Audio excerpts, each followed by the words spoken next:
The movie begins at the Krusty Krab restaurant. Today is a very special day for Mr. Krabs, because they're launching a brand new edition of the Krabby Patty. Now with extra pickles. The customers are lining up like crazy, forming a long, winding queue just to get their hands on this limited edition burger. Out of nowhere, a mysterious customer cuts the line. Turns out it's none other than Plankton and Karen in disguise, trying to get their hands on the special Krabby Patty. They confidently walk up to the counter and order from Squidward, who, as usual, doesn't notice anything suspicious. He has no idea that he's serving Mr. Krabs' greatest rival. At that very moment, SpongeBob suddenly jumps onto Plankton's head, offering him two strange choices. Would you like mustache wax or beard oil? Plankton is completely confused by the weird question, until Mr. Krabs shows up and declares that a true mustache expert would always choose wax, because it's the superior choice. Mr. Krabs then twists Plankton's mustache so hard that it rips off, even though Plankton has been growing it for 6 months. Furious and embarrassed, Plankton's cover is blown. Mr. Krabs doesn't hesitate to grab him and toss him out of the restaurant. Outside, Plankton sits sadly on the ground. He's completely defeated. After countless failed attempts to steal the secret Krabby Patty formula, he starts to wonder if it's even possible. Just then, he spots Bubble Bass walking proudly out of the restaurant, holding a brand new limited edition Krabby Patty. A light bulb goes off in Plankton's tiny brain. If he can't steal the formula directly, he can steal that burger. He rushes back to Karen to pitch his new plan, but Karen, tired of his nonsense, decides to just go home. Left alone, Plankton sets his eyes on Bubble Bass. He sneaks into Bubble Bass's pocket, after holding his breath, of course, because, well, Bubble Bass. Later that night, Bubble Bass arrives at his underground home. He's obsessed with collecting rare Krabby Patty editions. He opens a giant vault using, wait for it, his butt print scanner. Inside the vault are rows upon rows of collectible items neatly displayed. Bubble Bass carefully places his new prized Krabby Patty among the others. Just then, his mom calls him to come take a bath, so he shuts the vault and walks away. Inside, Plankton grins. His plan is working, but when he tries to grab the burger, it's way too heavy. He slips and falls to the floor, knocking over one of the other collectibles. Moments later, Bubble Bass returns. Panic sets in. Plankton quickly disguises himself by putting on a costume that looks exactly like the collectible he just knocked over and hides in plain sight. Bubble Bass, confused to see his toy on the ground, picks it up, shrugs, and glues it in place so it won't fall again. Once Bubble Bass leaves, Plankton finally breathes a sigh of relief, but then realizes something horrifying. He's trapped. There's no way out of the vault. Still, he remains hopeful that Karen will come looking for him. Days turn into weeks. Plankton grows hungry and eats from a tiny emergency food canister. Meanwhile, Karen finally wakes up from a long nap and realizes Plankton hasn't been home for weeks. She rushes to the Krusty Krab, where SpongeBob is cleaning tables. She asks if he's seen her husband. SpongeBob tells her no one has seen Plankton in ages. Karen starts to panic, checking all of Plankton's old traps. But everything is untouched, no sign of him anywhere. Determined to help, SpongeBob offers to join her in the search. Karen remembers that she once installed a tracking chip in Plankton, and sure enough, it shows his location. Together, they head off to rescue him. Meanwhile, back in the vault, Plankton is exhausted and desperate. He keeps pounding on the walls, trying to escape, until he accidentally falls onto a large magnifying device. The light beam starts burning a small hole in the floor. And that's when Plankton gets an idea. He begins using the heat to slowly melt an escape hole. But unfortunately, the smoke triggers the fire alarm. Bubble Bass rushes in, panicking about his precious collection possibly burning. He finds Plankton's fake collectible slightly damaged frowns and puts it back again. A few moments later, the doorbell rings. Thinking it's a food delivery, Bubble Bass answers, only to find SpongeBob and Karen standing there. They ask about Plankton's whereabouts, but Bubble Bass denies knowing anything and slams the door shut. Karen's tracker, however, clearly shows that Plankton is right underneath the house. In the basement vault, SpongeBob and Karen decide to wait until nightfall to sneak in. That night, they manage to disable the security cameras. But SpongeBob accidentally discovers that the basement window isn't locked. He crawls through, and both of them finally reach the massive vault. Just as they find Plankton, Bubble Bass's mom calls him again for help, and he angrily refuses, tired of being bossed around all day. SpongeBob quickly distracts him with a fake Krabby Patty. Thinking it's another limited edition, Bubble Bass eats it immediately and falls unconscious because SpongeBob secretly laced it with sleeping powder. They use Bubble Bass's butt to unlock the vault, and the door opens. Plankton rejoices. But before he can escape, he activates his homemade remote to control the defense robots. Unfortunately, the robots don't follow his commands properly.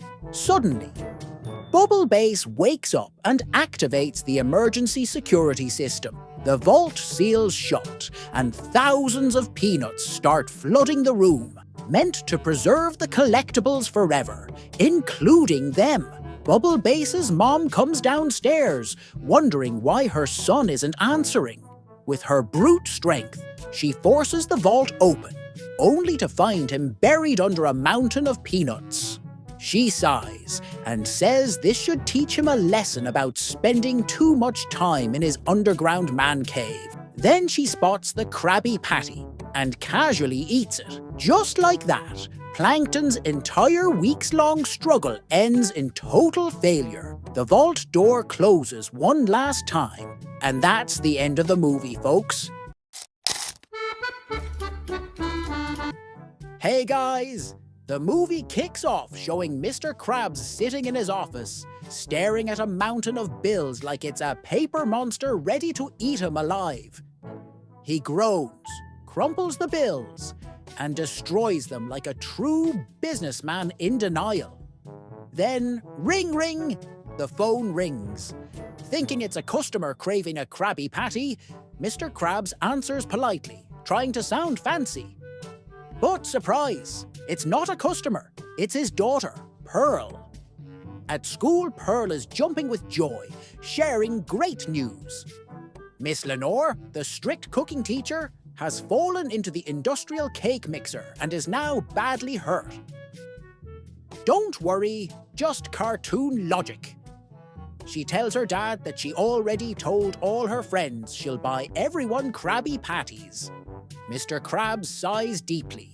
He hates delivering food to schools. It reminds him of his own nerdy days when his hairline still had hope.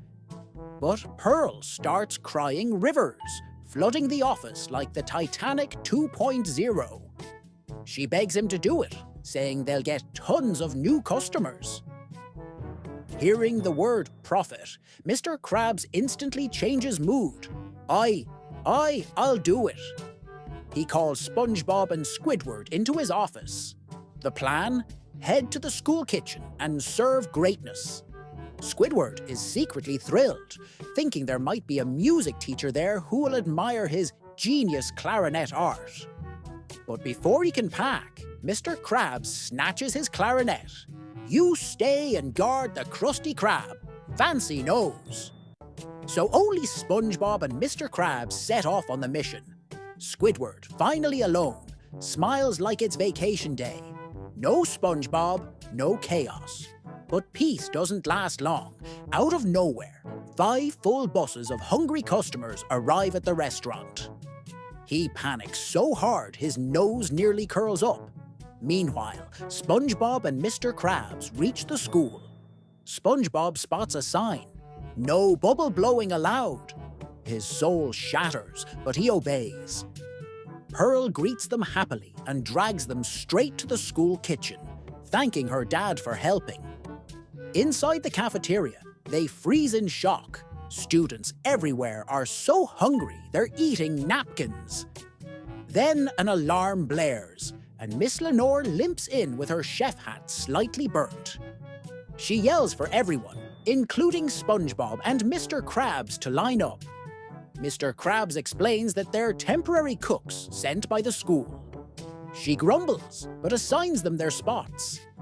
SpongeBob dives into cooking mode, pulling out his secret ingredients. But Lenore warns him, "No Krabby Patties allowed here. Only boiled kelp, steamed bread, and chewy cookies." SpongeBob looks traumatized. He tries to sneak in some minced meat, but Lenore wrecks it. The kitchen is so gross it looks like a horror movie fridge. Reluctantly, SpongeBob boils the food as told.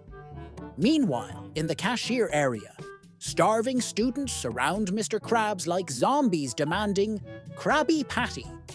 He tries to calm them and yells for SpongeBob to hurry up. SpongeBob brings the food, and it looks tragic. He explains the rules, but one brave student eats it anyway, and instantly regrets life choices. The food tastes like sadness. SpongeBob can't take it anymore. No seasoning? No flavor? Luckily, he smuggled secret spices hidden between his teeth. He sprinkles them like a cooking superhero. A girl tastes it and suddenly hears heavenly music. She starts playing guitar out of joy.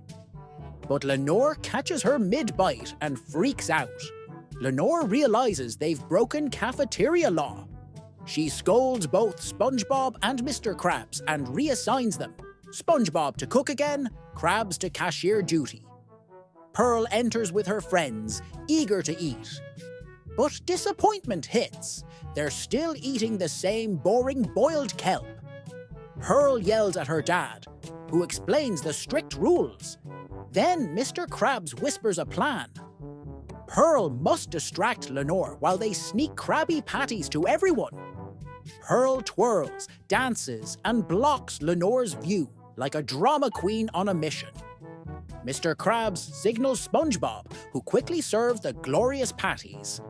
The students cheer, finally tasting joy. But their happiness doesn't last.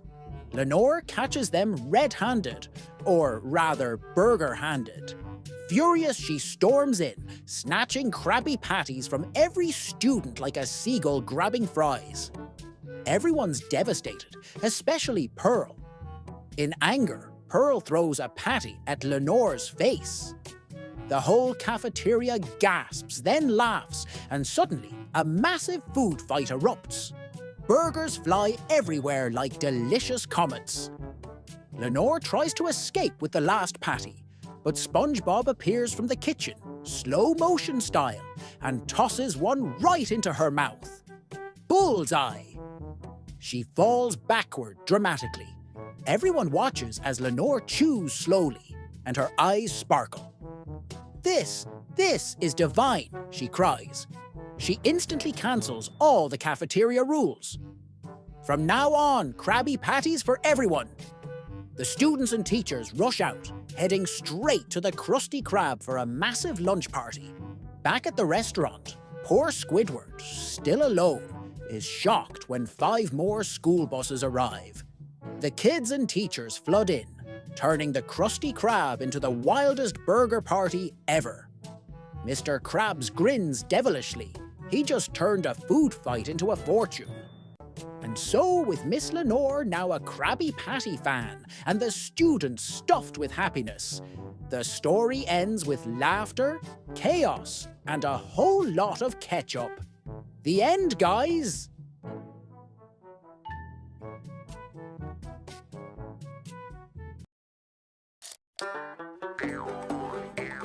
Hi, guys! On a bright morning, the seashells began to crow like roosters. Out in the meadow, SpongeBob was seen riding his bicycle all alone, humming a cheerful tune. He was heading somewhere. It seemed like he was going to meet someone special. Soon, he arrived at a small house. But instead of a warm greeting, the old man inside immediately attacked him, thinking SpongeBob was some kind of government agent trying to mess with him. Startled, SpongeBob waved his arms frantically. Wait! Wait! I'm not from the government! I'm a food delivery guy from Mr. Krabs' restaurant. Hearing that, the grumpy old man snatched the delivery box suspiciously.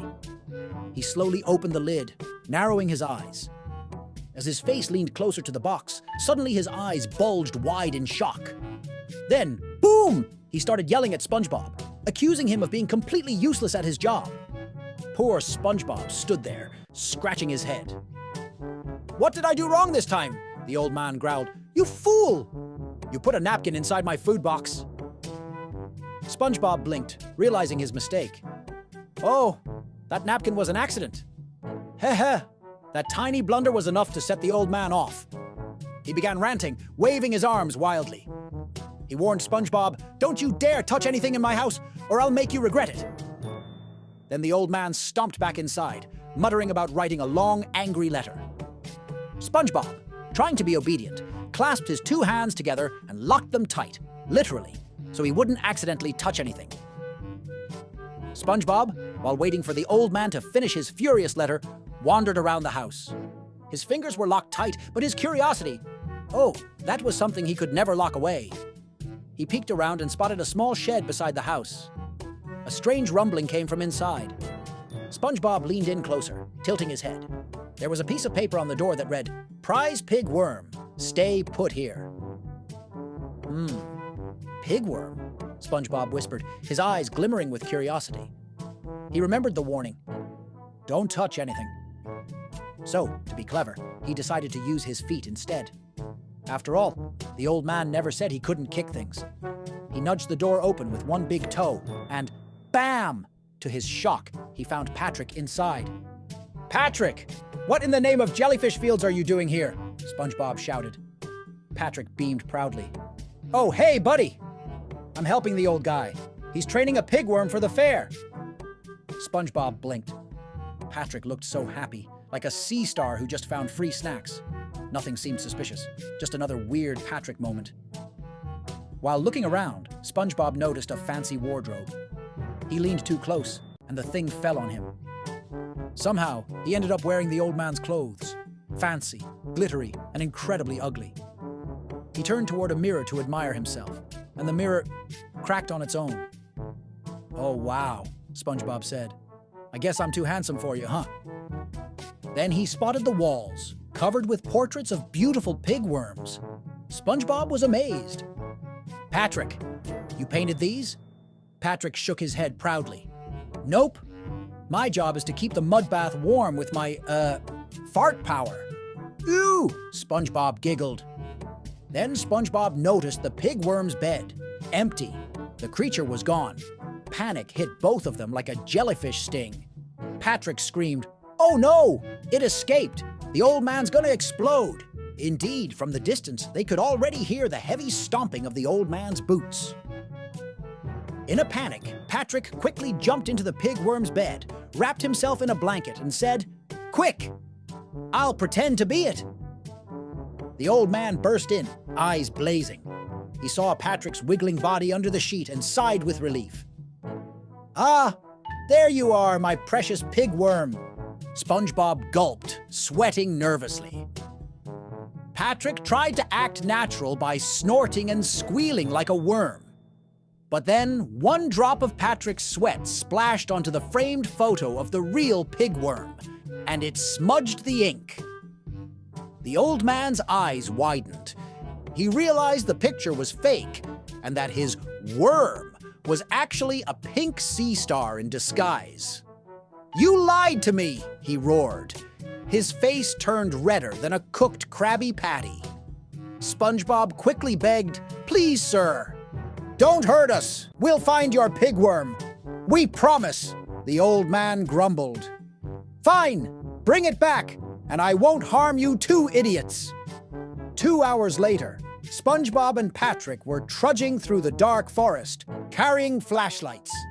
Patrick sniffed the air. "I think I smell it," SpongeBob asked. "Really?" Patrick nodded proudly. "Yeah, smells like the old man's armpits." SpongeBob groaned. "Patrick, that's you!" Their search was hopeless until the old man joined them with a new plan. He decided to lure the pigworm using its favorite movie, a sappy romantic film called When Worms Cry. He placed a comfy bed nearby and whispered, "Once it lies down, we strike." SpongeBob nodded and placed a Krabby Patty as bait. Patrick, however, misunderstood the mission and built a terrifying trap with spikes and ropes. The old man bonked him on the head. "We need it alive, not deep fried." Moments later, something rustled in the bushes. The trap snapped shut. They cheered until they realized it wasn't the pigworm. It was a sea bear, sobbing loudly after watching the emotional movie. The sea bear roared furiously, feeling disturbed, and went on a rampage, pummeling the old man into the dirt. SpongeBob screamed, Patrick fainted, and everything descended into chaos. When things finally calmed down, SpongeBob noticed his Krabby Patty bait was gone. He lifted the cover, only to find Patrick munching happily. "Patrick! You ate the bait?" Patrick burped. "It was calling my name!" The old man lost it completely.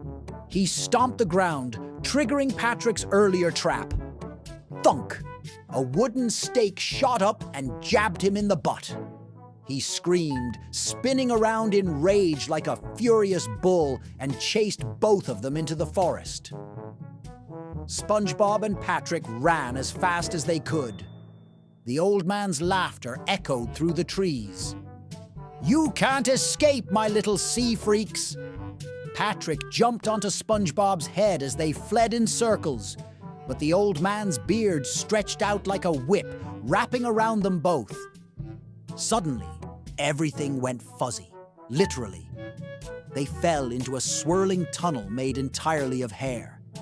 They had entered the beard dimension. Months passed. SpongeBob and Patrick somehow got used to their new life inside the soft, ticklish world of beards. They built tiny homes made of tangled hair and slept peacefully each night. They'd forgotten about the outside world until they heard faint laughter again. It was the old man. He had finished his 100th angry letter and decided to dive into his own beard to find them. When he arrived, SpongeBob and Patrick were having a beard ball fight.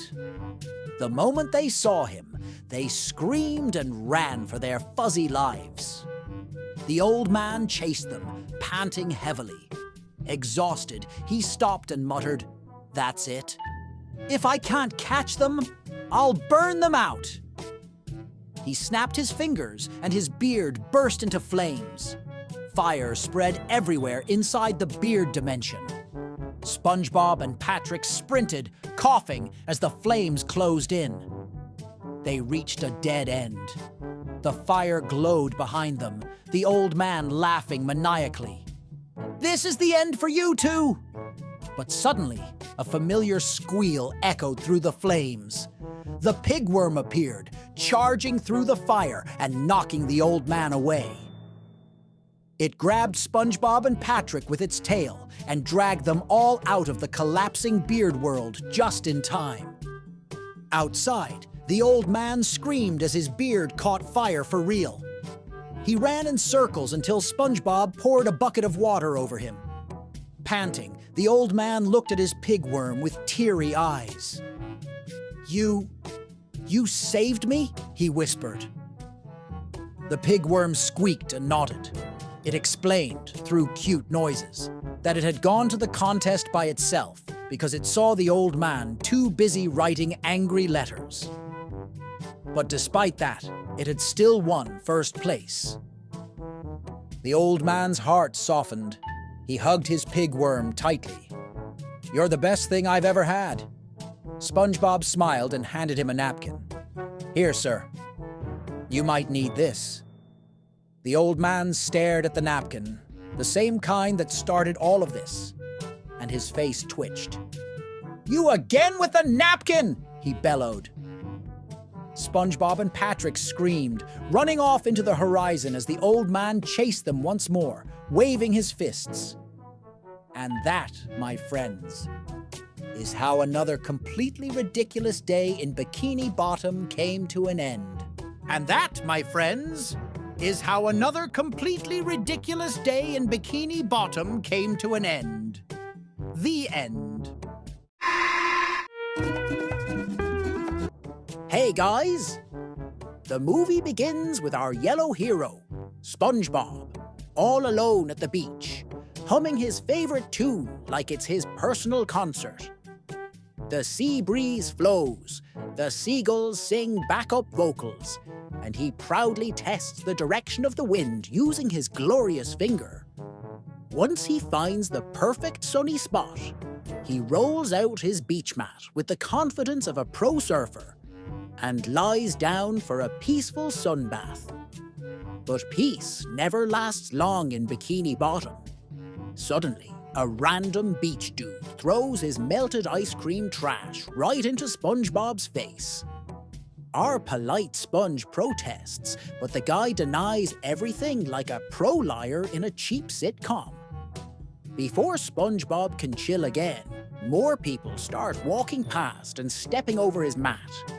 His relaxation dreams are ruined. Being a good citizen, and a slightly overdramatic one, SpongeBob decides to clean up the trash. One plastic wrapper catches the wind and flies away. Hero mode activated. SpongeBob sprints after it, running across the sand like an Olympic athlete made of cheese. Unfortunately, in his chaotic chase, he steps on a man's sun lotion bottle, causing it to spill. The poor man cries like his whole vacation just ended, while SpongeBob nervously apologizes. He keeps chasing that one rebellious piece of plastic through the entire beach. Vendors panic, sunbathers scream, seagulls scatter. Pure chaos. Everywhere he runs, destruction follows. Umbrellas flip, towels fly, snacks explode. Still, SpongeBob doesn't give up. That trash must be captured. Eventually, the beach looks like a war zone of suntan oil and broken chairs.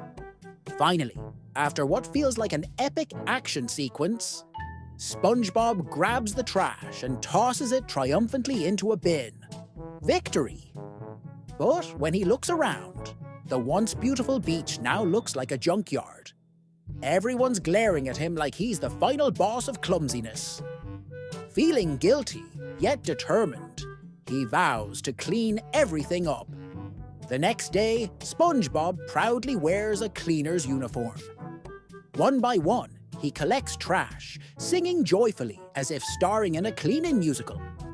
When he pokes at some litter, his stick accidentally hits Plankton's backside. Plankton screams in pain and calls SpongeBob a monster. SpongeBob mistakes him for an old pickle and politely sets him free. Nearby, 3 customers wait for pickles, but SpongeBob tells them it's not food. They leave disappointed. To speed up cleaning, SpongeBob switches to a high-powered vacuum cleaner. In just seconds, he accidentally sucks up everything. The trash, the sand, even the crab's suntan lotion. The beach turns into shiny metal. Now, everyone lying there gets roasted like toast under the burning sun. Then SpongeBob's feet start to fry on the hot metal surface. He hops, yelps, and dashes away, convinced the job is done. As he leaves, Gary the snail arrives and finds people baked to a crisp. On his way home, SpongeBob sniffs the air. Trash! He discovers Bubblebase throwing garbage everywhere. Duty calls again. SpongeBob follows him, collecting litter one by one. Soon, exhaustion hits. Bubblebase, however, realizes there's an anchor stuck to his pants. Freaking out, he runs like a wild horse, causing mayhem all over town. Police officers nearby try to ticket a driver, but the driver hands them flowers, melting their hearts. Meanwhile, Bubble Boss keeps running until he's completely out of breath. Then boom! SpongeBob crashes right into him and accidentally hits Sleepy's vehicle, flipping it over. Sleepy's coffin falls open, and the vampire inside turns to dust under the sunlight. Shocked but responsible, SpongeBob sweeps the ashes back into the coffin, earning Sleepy's gratitude before he vanishes into the night. As SpongeBob prepares to leave, he notices the whole city is finally spotless. No trash anywhere. He smiles proudly, until he spots one last piece of garbage still left behind. His eyes widen. This is it, the final boss battle. It's man versus trash. He lunges for it, but the sneaky garbage dodges every attack. Furious, SpongeBob decides it's time for ultimate cleaning power. He unleashes his windmill technique, spinning so fast he creates mini tornadoes. But the stubborn trash keeps dodging like it's in a kung fu movie. Out of tricks, SpongeBob digs a giant trap hole right in the middle of the road, confident this plan will finally work. As the trash floats closer, SpongeBob hides nearby, grinning like a genius. But the trash suddenly flips the trap over onto him. They take turns tossing the pit back and forth in the weirdest cartoon battle ever, until SpongeBob accidentally falls into his own trap. Classic SpongeBob moment. Frustrated and covered in dirt, SpongeBob bursts into tears. He just wants a clean bikini bottom. As he sobs, the trash sneaks closer, only for SpongeBob to jump up and grab it. Surprise! He was faking the tears all along. Victory at last. Proudly, he puts the trash in his pocket, only to realize his pocket has a hole. The trash escapes again. It hides behind a rock, but SpongeBob's patience is gone. Activating Robo Cleaner mode, he charges like a robot vacuum with emotions. He chases the trash into a dead end, corners it, and laughs maniacally. Now I've got you, filthy fiend. But the trash leaps onto the roof. SpongeBob climbs the wall determinedly, realizing too late that the trash is actually a robotic drone invented by Plankton. Turns out, Plankton wants revenge for that earlier, butt-poking incident. He's flying around, cackling, controlling the trash bot like a mad scientist. SpongeBob climbs higher, grabs his cleaning stick, and stabs the drone. But Plankton activates turbo mode, spinning wildly through the air. SpongeBob clings on for dear life as they swirl over the ocean. Plankton laughs wickedly, trying to shake SpongeBob off. Give up, SpongeBoy. You can't clean the world. But SpongeBob yells, I'll never stop cleaning, even as he's slammed into waves, dunked underwater, and spun like a washing machine. He refuses to let go. Plankton, now truly annoyed, flies towards the beach where Gary is sunbathing. Unfortunately, the drone's fuel runs out. It crashes right into Gary, causing a massive explosion of bubbles and burnt seaweed. All the trash SpongeBob had cleaned earlier is scattered everywhere again. Realizing Plankton was the mastermind behind the chaos, Gary forces both of them, SpongeBob and Plankton, to pick up every single piece of trash by hand. They clean under the blazing sun until SpongeBob's eyes twitch from exhaustion. Surrounded by an endless sea of litter, he finally loses his mind, laughing hysterically as he keeps sweeping over and over. And thus, the movie ends with a beach once again covered in chaos, a tired SpongeBob still scrubbing endlessly, and Plankton silently regretting his entire life. The end, guys!